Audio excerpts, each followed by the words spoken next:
अखंड आनंद रूप आत्मा को स्वस्वरूप जानकर इस आत्मा में ही बाहर और भीतर सदा आनंद रस का तू स्वाद ले। दूसरी बात भी बहुत कीमती है, हम स्वाद लेते हैं, अपने में कभी नहीं लेते, सदा दूसरे में लेते। ये बड़ी मजेदार बात है। हम स्वाद लेते, हम रस भी लेते, हम कभी कभी सुख भी पाते, लेकिन सदा दूसरे में। कभी आपने अपना स्वाद लिया? नहीं लिया। अपनी तरफ तो हम ध्यान ही नहीं देते। यह सूत्र कहता है कि साधक को धीरे धीरे दूसरे में स्वाद लेना छोड़कर अपने में स्वाद लेना चाहिए। खाली बैठे तब आप कभी आनंदित नहीं होते। सोचते हैं मित्र आ जाएं तो थोड़ा मजा हो, संगी साथी मिल जाएं तो थोड़ी खुशी हो, अकेले में उदासी पकड़ने लगते। अकेले में आप खुश नहीं दिखाई पड़ते, अकेले में ऊब हो जाती, अपने से ऊब हो जाती। कोई अपने को पसंद करते ही नहीं। और बड़ा मजा यह है कि सब ये चाहते हैं कि दूसरे हमें पसंद करें, और आप खुद अपने को पसंद नहीं करते। खुद से ऊब जाते हैं और चाहते हैं कि दूसरे बड़े प्रसन्न हो जब आपका दर्शन हो। ये कैसे हो? यह असंभव। सोचते हैं कि दूसरों को आप बड़ा आनंद दें, अपने को नहीं दे पाते, दूसरों को कैसे देंगे? और जो नहीं है पास अपने, उसे देने का कोई उपाय नहीं। यह सूत्र कहता है अपने स्वभाव में रस, स्वाद, आनंद का अनुभव करें। अकेले बैठे हैं, आनंदित हों। इस अवस्था को फकीरों ने मस्ती कहा है। मस्ती का मतलब यह है कोई कारण नहीं दिखाई पड़ता और मस्त हो रहे, प्रसन्न हो रहे, कोई रस की धार जैसे भीतर अपने ही चल रही, अपना ही आनंद ले रहे हैं, अपने से ही ले रहे हैं, कोई दूसरे का कोई माध्यम नहीं। मस्ती की अलग साधना पद्धतियां हैं। सूफियों ने बहुत उपयोग किया है मस्ती की साधना का। मस्तों के अलग मार्ग हैं। उनका सूत्र यही है, उनका आधार सूत्र यही है कि दूसरे से अपने सुख को मत जोड़ो।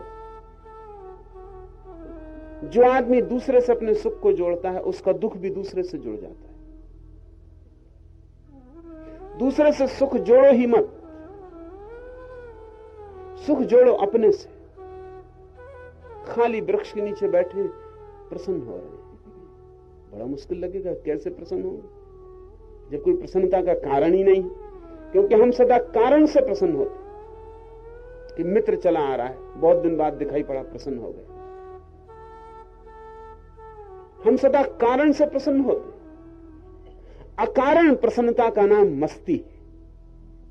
कोई कारण नहीं है, कोई विजिबल, कोई दिखाई पड़ने वाली वजह नहीं है, भीतर ही स्वाद ले रहे। पागलों को कभी कभी ऐसा होता, इसलिए मस्तों में और पागलों में फर्क करना तक मुश्किल हो जाता। जिनको हमने मस्त कहा है, उनमें से कई लोग, ठीक उन जैसे लोग, पश्चिम में पागलखानों में पड़े, क्योंकि उनके पास कोई विभाजन करने का उपाय नहीं। उनके पास कोई उपाय नहीं, वो कैसे विभाजन करें? आदमी पागल मालूम पड़ता है, क्योंकि उन्होंने इस बात को स्वस्थ होने की परिभाषा बना लिया कि सुख कारण से होता है तो आपका मस्तिष्क ठीक है, और अकारण सुख हो रहा है तो आपका दिमाग खराब, क्योंकि अकारण सुख हो कैसे सकता है?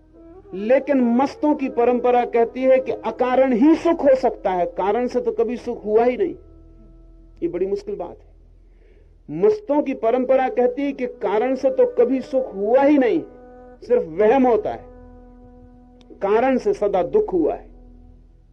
इसे समझ लें, इसका पूरा मनस्शास्त्र है। जब आप कारण में सुख खोजते हैं, किसी और में, किसी वस्तु में, किसी घटना में, किसी व्यक्ति में, तो अंतिम परिणाम सिवाय दुख के और कुछ नहीं होता।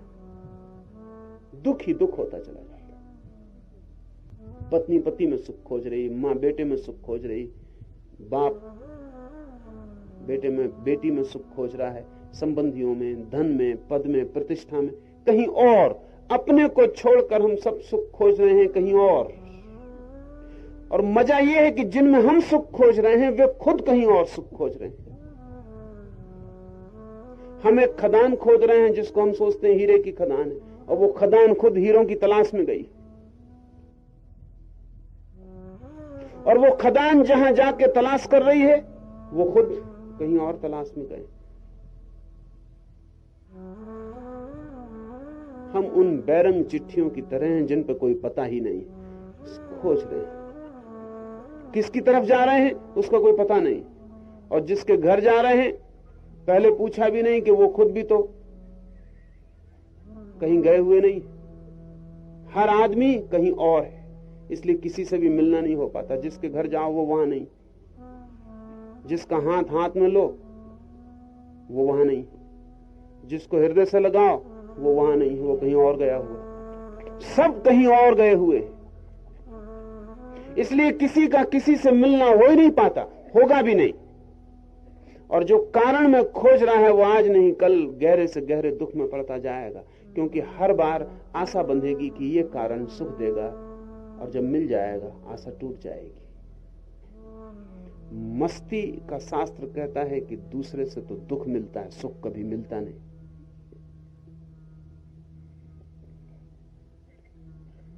सुख मिलता है सदा अपने से। और जब कभी आपको दूसरे से भी मिलता हुआ लगता है तो मस्ती की परंपरा कहती है कि उसका कारण दूसरा नहीं होता, आप ही होते। इसे भी थोड़ा समझ लें। लगता है किसी से आपका प्रेम है, उसकी उपस्थिति सुखद मालूम पड़ती, ये उसकी उपस्थिति के कारण आपको सुख मिल रहा है कि आपकी ये धारणा आपको सुख दे रही कि मेरा प्रेम है और उपस्थिति से मुझे सुख मिलता है। क्योंकि अगर उस व्यक्ति की उपस्थिति से सुख मिलता हो तो उस व्यक्ति की उपस्थिति से सभी को सुख मिलना चाहिए, लेकिन ये नहीं होता। उसी व्यक्ति की उपस्थिति से किसी को दुख मिलता है भारी। अगर पानी से प्यास बुझती है तो सभी की प्यास बुझनी चाहिए। अगर आप कहें कि इस पानी से हमारी प्यास बुझती और किसी की नहीं बुझती, तो इसमें मामला आपका ही है, पानी का नहीं हो सकता। ऑब्जेक्टिव ट्रुथ और सब्जेक्टिव ट्रुथ, विषयगत सत्य और आत्मगत सत्यों में फर्क करना सीखना चाहिए। अगर पानी पानी है तो मेरी प्यास भी बुझाएगा, आपकी भी बुझाएगा, किसी की भी बुझाएगा, प्यास बुझाएगा। आदमियों से कोई संबंध नहीं, जिसकी भी प्यास होगी बुझ जाएगी। किसी का सौंदर्य मुझे सुख देता है, किसी और को नहीं देता। अगर सौंदर्य है तो जिनको भी सौंदर्य की तलाश है, प्यास है, उन सबको सुख मिलना चाहिए। ये नहीं होता। उसी सौंदर्य से किसी को कांटे छिपते हैं और ऐसा लगता है कि भाग खड़े हों, दूर हट जाएं। उसी सौंदर्य से आपको सुख मिलता है, किसी को दुख मिलता है। किसी को पता नहीं चलता कि सौंदर्य है भी, किसी को सिर्फ हंसी आती है कि दिमाग खराब है, कहां सौंदर्य देख रहे हो, वहां कुछ भी नहीं। मतलब क्या हुआ इसका? मतलब यह हुआ कि जो सौंदर्य आपको दिखाई पड़ रहा है वो आपका ही दिया हुआ है, वहां कुछ है नहीं, आप ही कारण है। और इसलिए यह भी हो जाता है कि जिसके सौंदर्य से सुबह सुख मिला दोपहर दुख मिलने लगता है, और सांझ फिर सुख मिलने लगता है, और आज सुख मिला कल दुख मिलने लगता है। एक मजेदार घटना चली। एक फिल्म अभिनेत्री मेरे पास आई और उसने मुझे कहा कि मैं बड़ी मुश्किल में पड़ गई हूं, इसलिए आपसे सलाह लेने आई हूं। मुश्किल यह है कि मैंने किया था प्रेम विवाह, लेकिन वर्ष 2 वर्ष में ही लगा कि भूल हो गई, और कलह के सिवाय कुछ हाथ न लगा। फिर भी खींचा, 10 साल खींचा, लेकिन कलह और नर्क गहरा होता चला गया, और फिर खींचने का भी कोई उपाय ना रहा, कोई अर्थ ना रहा।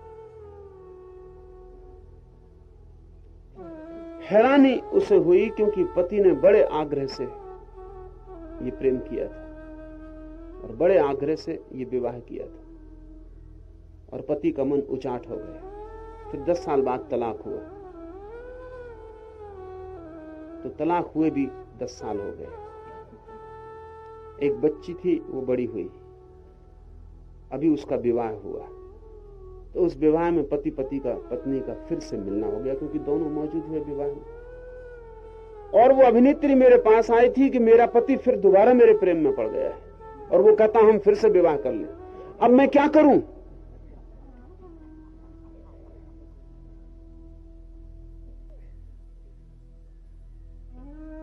कठिनाई साफ है। कोई किसी के प्रेम में नहीं पड़ता, दूसरे तो पर्दे होते हैं, हम अपनी ही छाया देख के उनमें प्रेम में पड़ते चले जाते हैं।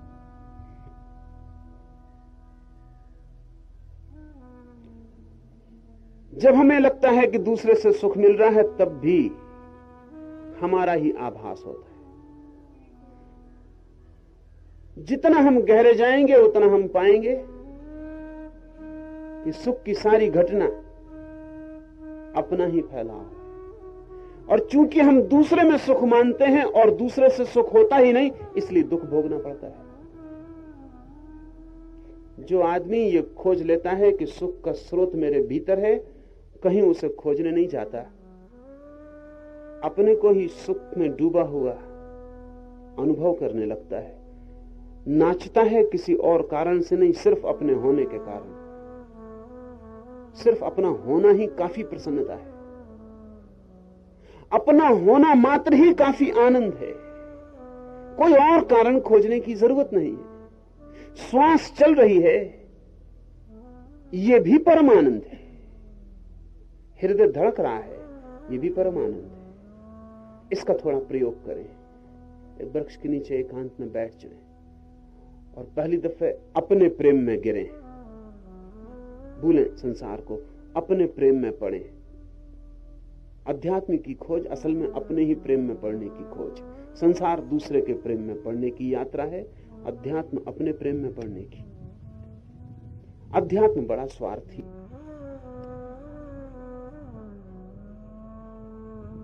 स्वयं की ही खोज है, स्वयं के ही अर्थ की खोज है, स्वयं का ही रस पाना है, स्वाद पाना है। और जब ये स्वाद भीतर आने लगता है, थोड़ी प्रतीक्षा करें, थोड़ी खोज करें, होने का आनंद लें कि मैं हूं। ये भी क्या अनूठी घटना है।